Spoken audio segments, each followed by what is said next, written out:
So as we move into this kind of next era of podcasting, I think this concept of thinking about attention is going to become more important.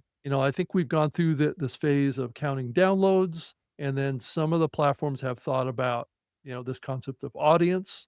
And I think we're going to be moving into a kind of a view as we get better data and better metrics and better ways to analyze data around this concept of attention, right? And I'm seeing what's happening in YouTube as a kind of leading edge of this. YouTube is really increasingly rapidly moving towards really focusing on monetization and driving attention to certain content that holds on to people's attention for longer periods of time.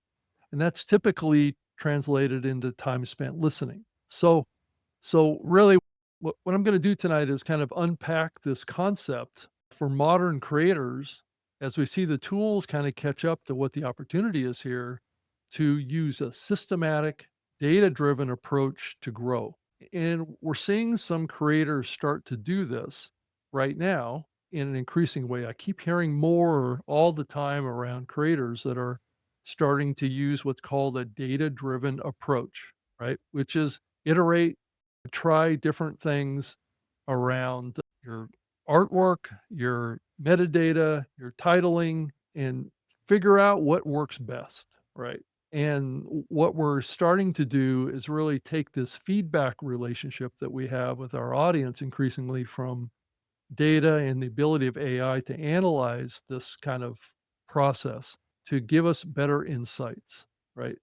And I would say that the shows that are incorporating as much of this as possible right now are really at the cutting edge of where we are around tips on how to produce your content. I'm going to go into a lot more detail here and share some examples. I think the first big element of this is optimizing your first impressions.